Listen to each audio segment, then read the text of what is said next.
The $15 doll incident was just another Tuesday in the ongoing saga of Mary. We'd long since learned that genuine gratitude, expressed simply and sincerely, was never enough for her. She craved overt, theatrical veneration, a public spectacle acknowledging her unparalleled generosity. If you didn't deliver, you were branded ungrateful, selfish, and cold-hearted. Her go-to accusations. Jed, bless his heart, had spent his entire life walking on eggshells around her, a skill he'd mastered out of necessity rather than desire.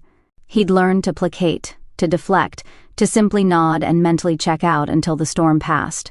But even his seasoned patience was wearing thin. "It's just exhausting, April," he'd sighed that night, collapsing onto the couch beside me, rubbing his temples. "She just won't stop. It's always something. You'd think at her age she'd mellow out, but she just gets worse." And he was right. Mary wasn't one to mellow. She thrived on conflict, on being the victim, on wrenching every ounce of attention from a room, no matter the cost. Her 7 children were a testament to her unique brand of chaos. 2 wouldn't even speak to her, cutting ties so completely they'd changed their numbers and moved states.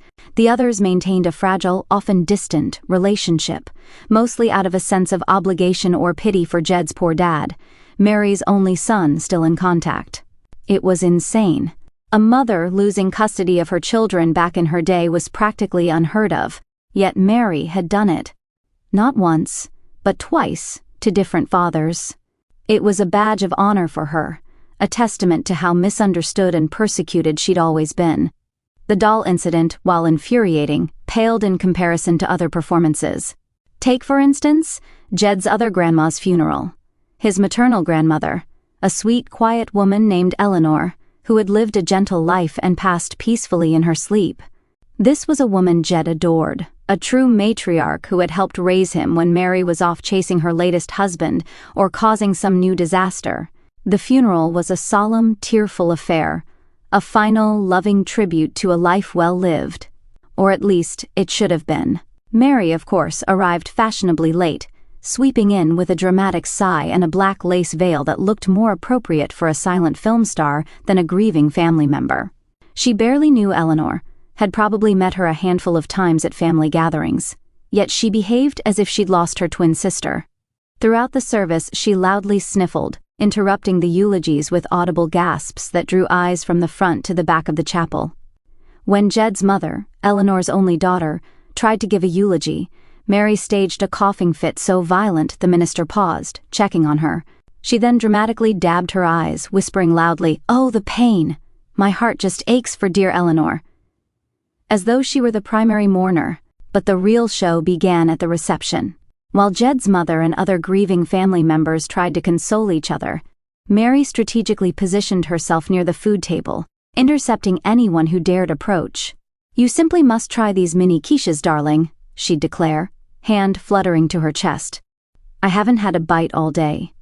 My grief, you see, it takes my appetite. Oh, Eleanor was such a light, such a presence. My goodness, to think she's gone. It's almost more than I can bear." She would then launch into a monologue about her own previous losses, her own suffering, her own delicate constitution, completely overshadowing the actual grief of Jed's family. At one point, Jed saw red. His mom was visibly exhausted, surrounded by well-wishers, when Mary pushed her way through, demanding attention. "Darling daughter-in-law," she trilled, too loudly, "you simply must rest. This grief is so draining. I remember when my 3rd husband passed, I lay in bed for a solid week, couldn't move. Such a terrible time for me. You must lean on me now, dear. I understand your pain better than anyone." My jaw nearly dropped. Jed, however, simply walked over, put a hand on his mom's shoulder, and steered her gently away, muttering, "Mom, you want some water? Let's get you away from the crowd for a bit." He didn't even acknowledge Mary, a silent rebuke that, to anyone else, might seem subtle, but in Jed's world was an act of open defiance. Mary, of course, took offense. Later, she cornered Jed and me, whispering conspiratorially, "Jed, darling, your mother seems a bit ungrateful." I was offering her comfort, and she just walked away. People these days, no manners. "And you, April, you didn't even look at me when I told you how much I'm suffering. It's hard, being the strong one for everyone else. It was then I understood. For Mary, every interaction was a performance, every event a stage, and every person an unwitting audience. Whether it was a child's birthday or a funeral, the script always demanded that she be the star, the victim, the most important person in the room. And for Jed and me, navigating her chaotic orbit was a constant, draining battle for sanity. The doll incident had been a Tuesday, the funeral an aberration, but the holidays? The holidays were an annual, unavoidable pilgrimage into Mary's realm of performative suffering. As December rolled around, a collective sigh rippled through Jed's family group chat, a silent acknowledgement that the most wonderful time of the year was about to be weaponized. Christmas, typically a beacon of warmth and togetherness, became a tactical operation, planned with the precision of a military exercise, all designed to minimize Mary-related casualties. "She's confirmed for Christmas Eve dinner at Mom's," Jed announced one evening, his voice flat. He was scrolling through a text thread from his perpetually stressed mother, which, I imagined, consisted of increasingly frantic questions about seating arrangements and safe topics of conversation, and she asked if she could pop by on Christmas morning to watch us open presents. My stomach tightened. Pop by for Mary meant a 2-hour occupation, complete with commentary on every gift, a staged, tearful memory, and at least one accusation of ingratitude. "Did your mom say yes?" Jed sighed, running a hand through his hair. "She said it would make Mary so happy. You know how Mom is. She just wants peace, even if it means sacrificing her own sanity." Peace was a foreign concept to Mary. Christmas Eve dinner was held at Jed's mother's house, a cozy, normally joyous affair. The air hummed with nervous anticipation as the appointed hour neared. We'd all strategically arrived early, scattering ourselves around the living room like human shields, hoping to absorb some of Mary's initial impact. She arrived, precisely half an hour late, bundled in a fur coat that looked like it belonged to a Russian oligarch. "Oh, Jed, darling," she trilled, sweeping past his actual mother without a glance. "I thought I'd never make it. The traffic was utterly dreadful, and my arthritis is simply flaring up with this wretched cold.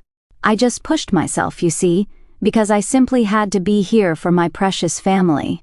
She then proceeded to shed her coat onto a carefully arranged pile of gifts, nearly toppling the Christmas tree.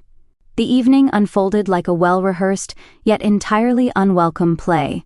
During the gift exchange, Mary produced a single, oddly shaped package for Jed and me. Inside, wrapped in salvaged newspaper, was a chipped ceramic figurine of a cat, its tail broken off. "It was my mother's, she declared, though we'd never seen it before in her house. A priceless heirloom. "I know you two are so busy you probably don't appreciate these special things, but I sacrificed it for you." She then eyed Jed's new noise-canceling headphones, a gift from his sister, with barely veiled envy. "Oh, those are nice. My old ears, they don't work so well anymore. I suppose I'll just have to strain to hear everything, won't I?" She didn't get an answering machine on her last birthday and called everyone in the family crying about it, saying no one cares about her. Dinner was a masterclass in deflection. Jed's mom, bless her earnest heart, had prepared a magnificent roast. "It's delicious, Mom," Jed said warmly, taking a bite. Mary, however, cut a small piece. "Oh, it's fine," she announced, loud enough for Aunt Carol across the table to hear. "A little dry for my taste, and the potatoes could use some more seasoning." "But then, I'm rather particular, aren't I? My late father, he was a chef, He always said if a roast wasn't dripping with juice, it wasn't worth eating." She then launched into a prolonged anecdote about a disastrous Thanksgiving dinner from the 1970s, completely derailing any pleasant conversation. She had a knack for finding fault in everything, even when the food was objectively excellent. It was embarrassing. Later, as we were clearing the table, a distant cousin, young Clara, inadvertently brushed past Mary, spilling a tiny amount of gravy on her sleeve. It was barely a drop. Clara, mortified, profusely apologized. "Oh my goodness. I am so sorry, Grandma Mary." Mary froze, then slowly turned, her eyes widening in mock horror. "My goodness, child, Look what you've done. This is my finest silk blouse. It's ruined. Absolutely ruined. Oh, the pain. My poor arm. My poor delicate arm. She clutched her elbow dramatically, as if Clara had dislocated it, and let out a series of short, sharp gasps, drawing everyone's attention. Clara's eyes welled up immediately. She looked like a deer caught in headlights. Jed's sister, Sarah, who had reached her limit, stepped forward. "It's just a spot, Grandma. It'll wash right out." Mary rounded on her. "Just a spot? Sarah, darling, you have no idea the suffering I endure. My clothes are my comfort, and now this. Oh, why does everything always happen to me? I just wanted a nice Christmas Eve, surrounded by my loving family, and now—" She trailed off, dabbing her eyes with a napkin, her voice dissolving into a shaky sniffle. Jed, sensing the impending meltdown, simply walked over to Clara, who was now openly crying. He gently took the napkin from her trembling hand and dabbed it at Mary's sleeve. "See, Grandma? It's hardly anything. Clara, don't worry about it." His tone was calm, almost bored, a technique he'd honed over decades. He didn't engage, didn't argue, didn't even look at Mary. He simply diffused the immediate crisis for Clara, offering a silent, unwavering wall of apathy to Mary's theatrics. It was infuriating and brilliant all at once. Mary, deprived of the direct conflict she craved, let out a frustrated huff and stomped off to the powder room, presumably to continue her self-pitying monologue to her reflection. "She'll be back," Sarah muttered grimly, patting Clara's shoulder. "Don't worry, Clara. She does this all the time." And she did. Every single time.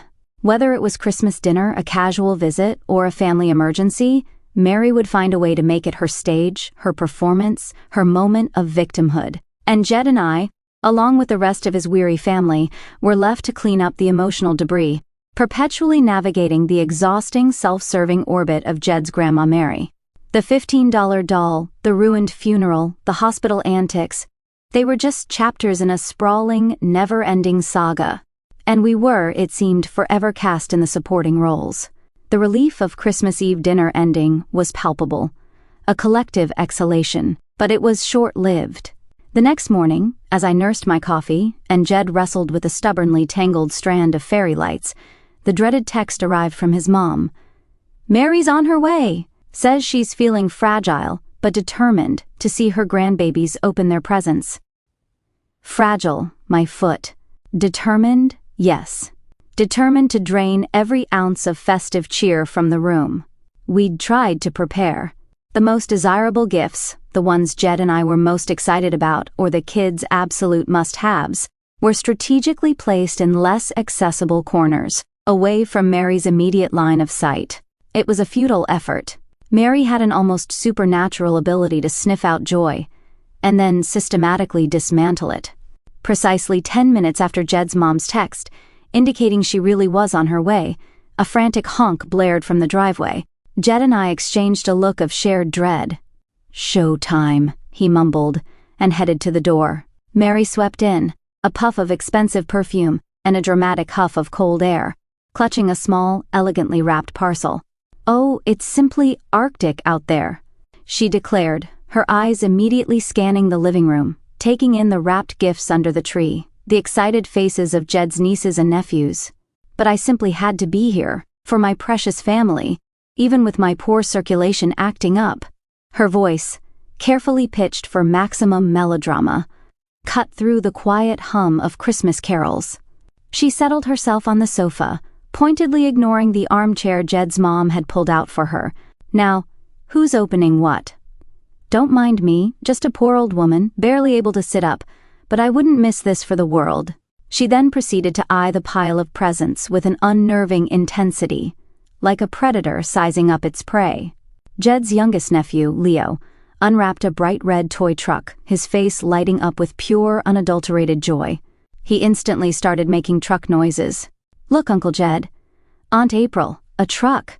Mary leaned forward, her voice surprisingly sharp. "A truck? Oh, how lovely.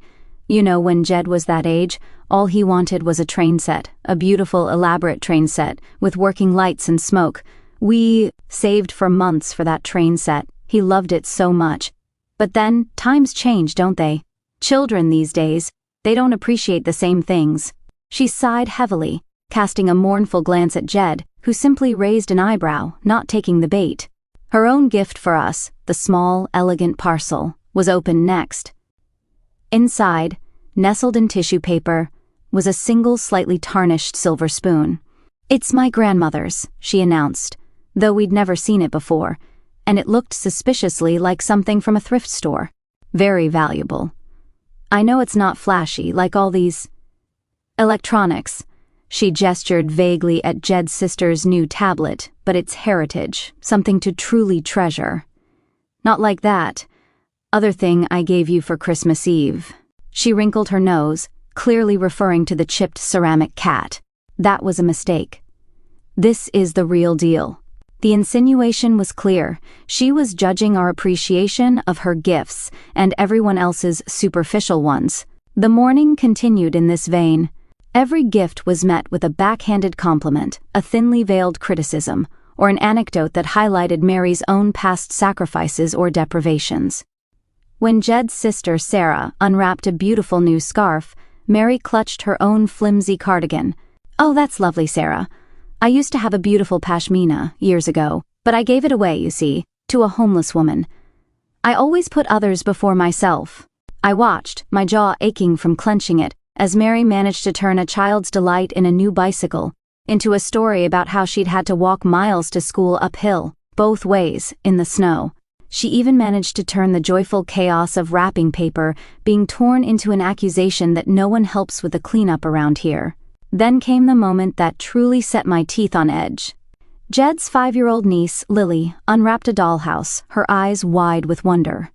She carefully took out a tiny, perfectly crafted miniature sofa. Mary, who had been sitting quietly for a couple of minutes, a red flag in itself, suddenly reached out a gnarled hand. "Oh, let me see that, darling." "Such fine work." Lily, trusting, handed it over. Mary inspected it then, with a sharp, almost imperceptible twist of her wrist. The tiny armrest snapped off. Lily's lower lip began to tremble. "My sofa," she whispered, tears welling. Mary's eyes widened, feigning shock. "Oh my goodness, how dreadful. It must have been faulty, darling. See, these new toys, they're just not made like they used to be. So flimsy. Don't cry, pet. It's not your fault." She quickly handed the broken piece back to Lily, already positioning herself as the innocent bystander. A cold dread settled in my stomach. It wasn't an accident. I saw the deliberate movement. It was a microaggression, a calculated act of destruction, done just subtly enough to be deniable. It was a small thing, a broken toy, but it was a perfect encapsulation of Mary, finding joy, taking it, and then breaking it, all while playing the victim. Jed, who had seen it too, I knew he had from the flicker in his eyes, simply moved swiftly. He knelt beside Lily, taking the dollhouse and the broken piece. "Hey, Bug, don't worry. Uncle Jed can fix this. We just need some super glue. It'll be good as new." He offered Mary not even a glance, his back a solid, impenetrable wall. Mary, deprived of a dramatic confrontation, huffed. "Well, I suppose I've outstayed my welcome. All this excitement is simply too much for my poor heart. I'm quite exhausted. I'll just slip away quietly." She didn't slip away quietly. She made a grand production of gathering her things, sighing dramatically, and waving goodbye to everyone as if she were embarking on a perilous journey, not just going home to her perfectly comfortable apartment.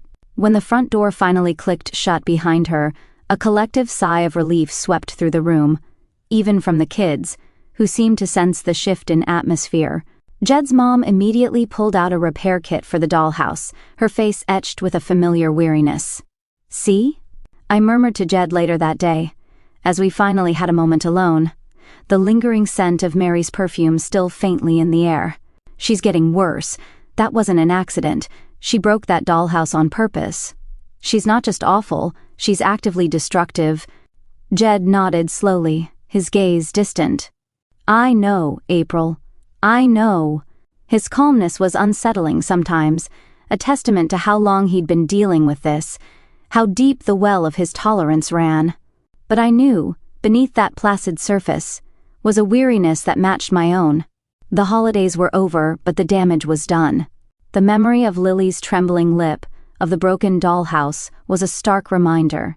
The family meeting, where I'd dared to suggest a nursing home, hadn't been enough. Mary was escalating, finding new, insidious ways to assert her chaotic reign. And her family, trapped by a misguided sense of duty and responsibility, was slowly, painfully, being chipped away, just like that tiny innocent dollhouse armrest. The holidays limped on, shrouded in a thin veil of forced cheer. The scent of pine needles and stale eggnog mingled with the lingering, cloying perfume of Grandma Mary. Lily's broken dollhouse, now meticulously repaired by Jed with superglue, sat on a shelf, a silent testament to the morning's insidious drama. Every time I looked at it, the image of Mary's gnarled fingers and the deliberate snap of the tiny armrest flashed in my mind. She knew what she was doing. I reiterated to Jed a few days later, while we were packing away Christmas decorations, the living room a graveyard of tinsel and tangled lights. It wasn't an accident. She broke it on purpose. Jed sighed, untangling a string of fairy lights with more force than necessary. I know, April. I saw it too. His voice was flat, devoid of the usual exasperation. That was what truly worried me. The resignation that had settled over him like a shroud. He wasn't angry anymore, just profoundly weary. The dollhouse incident, quiet as its immediate aftermath had been, had resonated. Jed's mom, bless her heart, had called us later that day, not to complain about Mary, but to lament the growing difficulty in caring for her. She's just so much, she'd confessed, her voice thin with exhaustion. And she's starting to wander, Jed. I caught her trying to leave the house at 2 a.m, convinced she had a train to catch. That was the turning point. Wandering, falling risks, the increasing paranoia.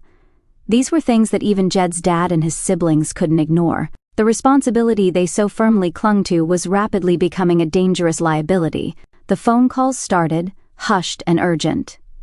Jed was on the phone constantly, sometimes for hours, his side of the conversation clipped and tense. They're talking about it again, he'd tell me, running a hand through his already rumpled hair. Dad's still hesitant, but Aunt Carol, she's had enough. Apparently Mary locked her out of the house last night when she went to get the mail, just as a joke. The second family meeting was less a meeting and more an intervention. It wasn't at our house this time, but at Jed's parents'. The air was thick with unspoken tension, guilt, and a desperate need for a solution. Jed's dad, usually the most vocal proponent of keeping Mary at home, looked defeated. His face was pale, his shoulders hunched. She nearly set the kitchen on fire yesterday. His sister, Aunt Carol, stated bluntly, her voice trembling with barely suppressed fury. Left a pan on the stove. If I hadn't walked in when I did. She didn't finish the sentence, but the implication hung heavy in the air. The arguments against a home, once so fervent, were now weak, hollow whispers. The fear of what Mary might do to herself, or to others, outweighed the guilt of placing her in a facility. Even the siblings who hated her and whom she hated had to admit that they couldn't keep her safe anymore. The consensus, finally, was unanimous. A residential care facility, not just any facility, but one with a dedicated memory care unit, as they gently put it. Though for Mary, I suspected her memory was perfectly fine when it came to holding grudges. Mary's reaction was everything we expected and dreaded. When Jed's dad, with Jed and Aunt Carol for moral support, gently broke the news, she erupted. The phone calls were relentless. She called us, Jed's parents, his aunts and uncles, weeping, wailing, accusing them of abandonment and cruelty. My own flesh and blood, throwing me out like an old dog. She'd shriek at Jed over the phone, her voice cracking with manufactured despair. After all I've done for you, I won't go. I'll chain myself to the radiator. You'll have to drag me out in handcuffs. Her theatrics were exhausting, but this time they didn't work. The family, united in their weary resolve, held firm. They navigated the paperwork, the assessments. We learned about the chosen facility, a brightly lit place with kind-faced staff, and a locked entrance. A necessary evil, I thought, for a necessary containment. The day of admission arrived, a bleak Tuesday in mid-January. It was cold, the sky a dull pewter gray. Jed and I joined his parents at Mary's apartment. She was already dressed, sitting ramrod straight on her sofa, clutching a small, worn valise.